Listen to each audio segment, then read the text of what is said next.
Yeah. Here we go. Say it how it's spelled. Yeah. Hello, everybody, and welcome back to the 2022 Big Give. We're here for the 5th year in a row. And I believe you've been on here before, haven't you, Anne? Or every time, I think. Every time. Single one. Well, you must be doing something right because we keep inviting you back. And but we are so excited today for many reasons.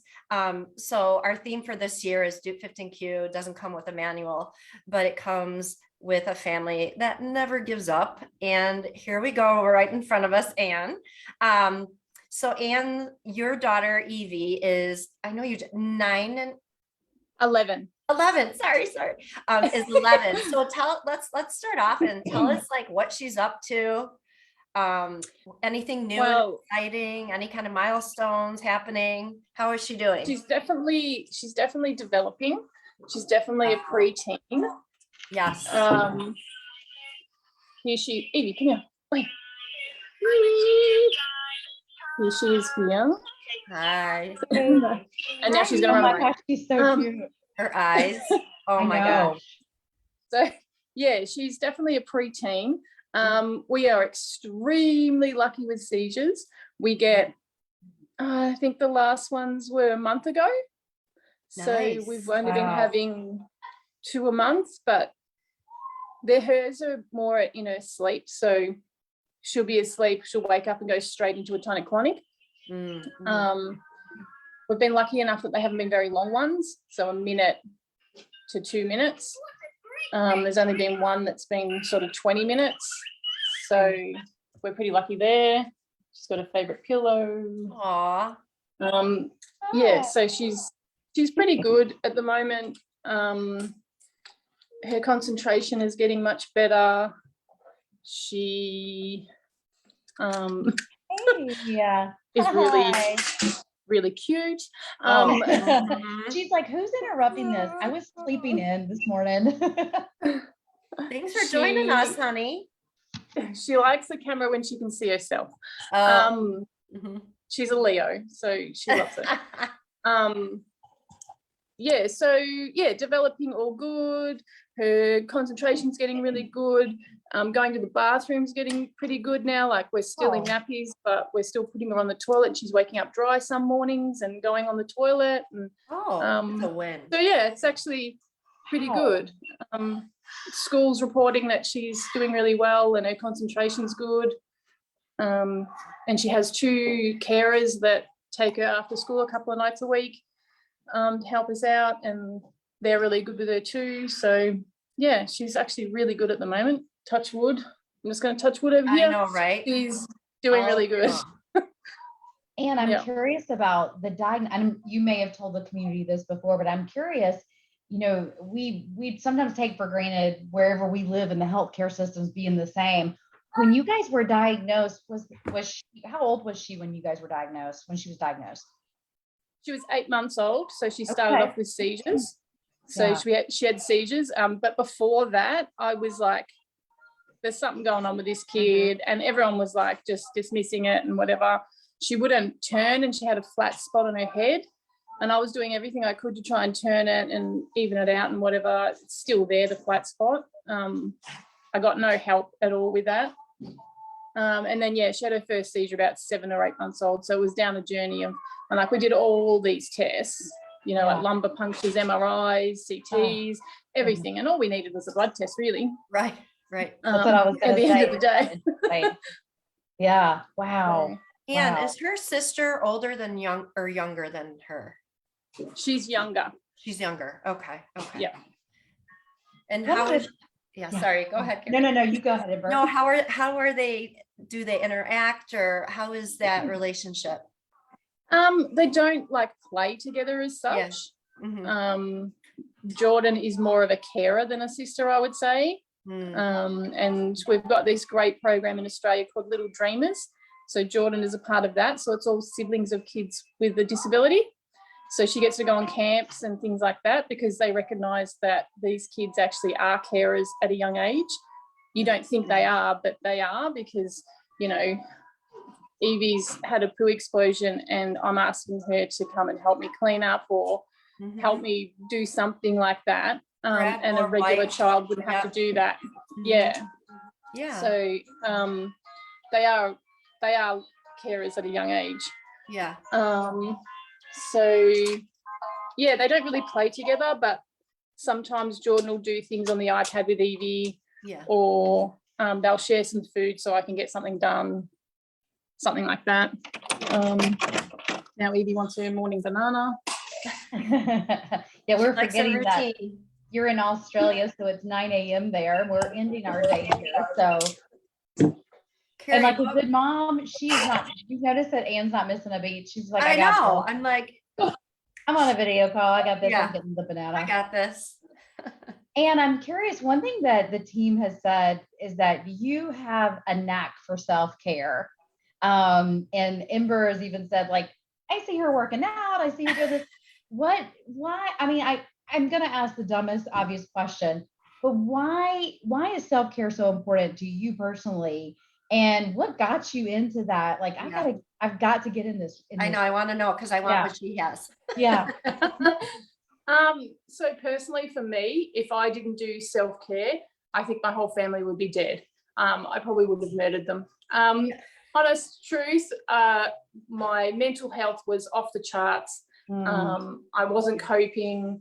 I wasn't talking to anyone. I was holding it all in. I have 3 sisters. I was telling them it's all fine. It was all good, all that sort of stuff.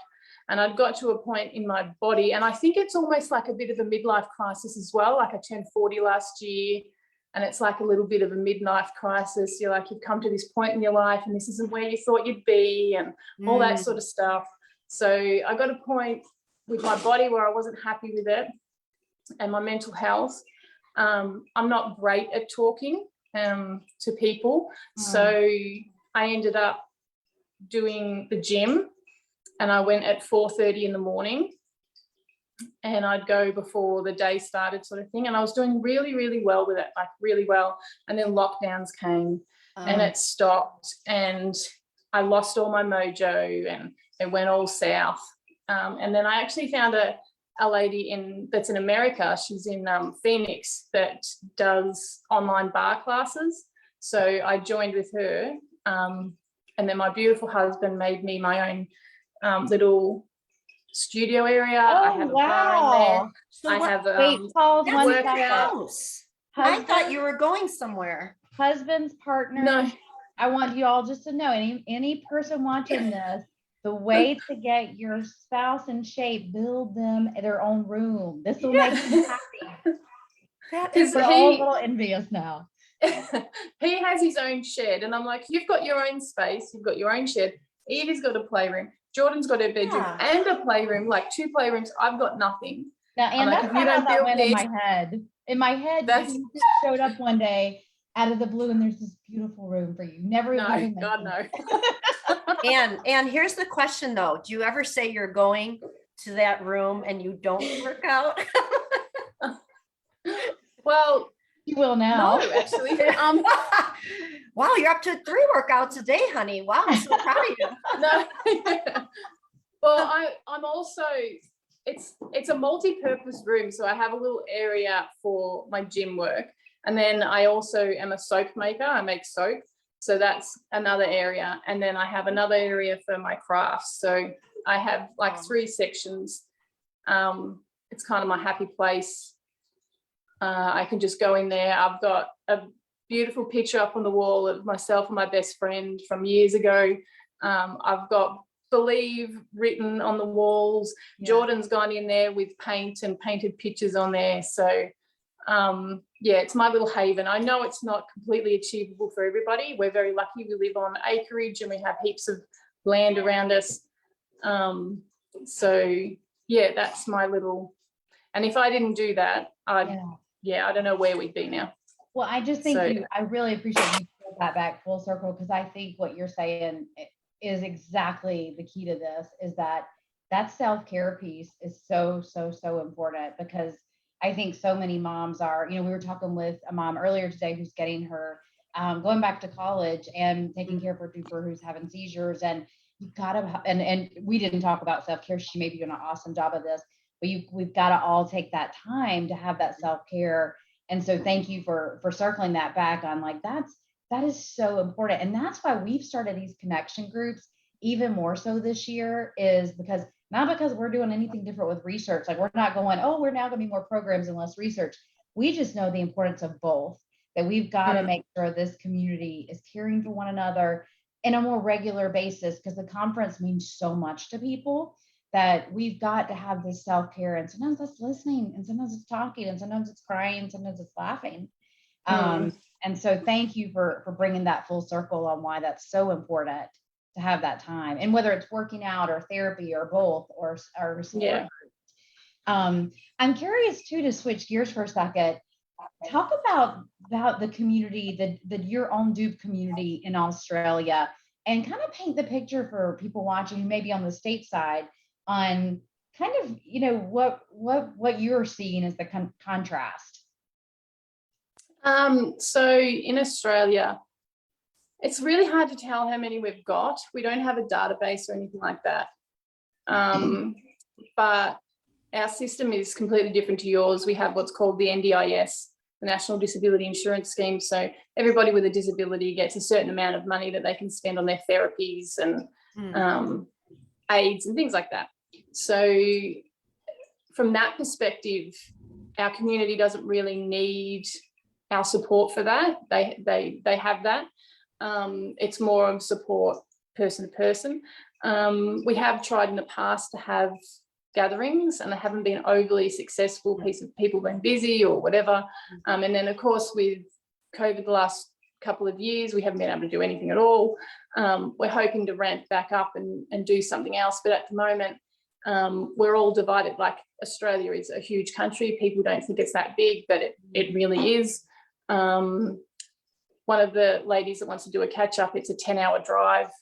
And it's even like to get to an airport, it's still like a 2-hour drive. Like it's hard. We're so spread out. A majority of us are in Queensland. I'm down south in Victoria. So yeah, there is one other mum in my area that I catch up with about once every couple of months with other mums, and we have a dinner, and the conversations are hilarious. You know, things that you wouldn't talk about with anybody else. Like I have a friend with a child with Down syndrome, and I met her in the hardware store, and she was looking for rugs, and she's like, I need something that I can put down because we don't have any carpet in his room because he smears his poo everywhere. Right. So I need something that can get the poo out easy. And then we just started laughing because we're like, well, nobody else would have this conversation. So yeah, but the community in Australia is very wide and diverse, and we kind of keep to ourselves. We're a she'll be right kind of people, not make a fuss type thing. The mums group that I have for me is actually international, so Canada, America and Switzerland, with Nina and Jackie and Libby and Emmylou and Heather and all the ladies. So yeah, it's kind of a bit different to over there. Well, and we continue to invite anyone part of the Duke 15Q Australia group to our team, to our meetings, to our conversations. This is one family, which not to sound hokey, but really we are like and we have, you know, researchers that are interested in data across the world. And so we're so glad to have a partnership. I know it's not the necessarily the one you were looking to sign up for in life, but you again are a mom who's making a difference and trying to you know, collaborate with people across, really and truly. I mean, you are trying to draw what we're doing here as well into Australia. So what else, Ember, what have we not talked about, or what else do we need to hit before we go on to our next meeting? I don't know. I just think the self-care piece is huge. And I was thinking as you were talking, you know, if you don't have a room, even if it's like a little area or your dresser where you have like a candle or maybe some like sayings, like inspirational sayings, like just a safe little place where you can look and just take a deep breath, and get some kind of peace, no matter like what kind of craziness is going on, you know? Yeah. But I was thinking of that when I was like, okay, if I don't get a room, what else can I do? You know, so you have. And I think I like that. the other thing is you have to make sure you make time. I hear a lot of the time, I don't have time for that. There's no time in my day, blah, blah, blah, blah. You have to make the time. If you don't, you will crack and you will crumble. And nobody wins there. And you've got to think we have absolutely no idea how long our children are going to live for. We could still be as thankful as like Chad and we still have our children in their 40s. We've got to be able to be physically fit and able to be able to do that. So that's another reason that I started the fitness journey. So Evie's 35 kilos. I don't know what that is in pounds. We were out for tea the other night and she wanted to go and she was starting to get a bit antsy. So I picked her up and our friends that were there were like, oh my God, you just picked her up. I'm like, well, I don't really have a choice. It's just easier this way. Yeah. I know my chiropractor or whatever isn't enjoying this, but it's just what I need to do. And I reckon 2 years ago, I was struggling to do that. But now that I've been working out, I can pick her up and hold her on my front. Not for long, but she loves it. So I still do it, which I probably shouldn't. But yeah, we've got to be able to be physically fit and able to be there for our kids. And I personally have a heart condition that I've had since I was born.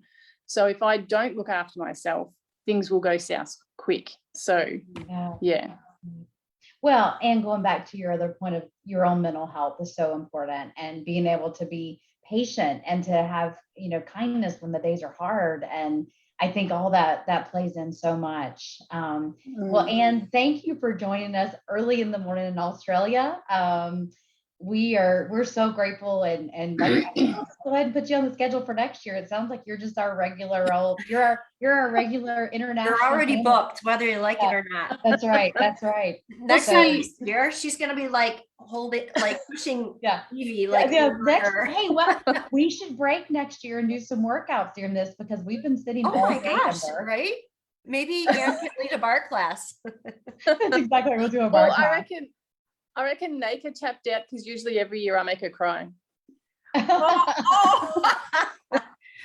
Oh.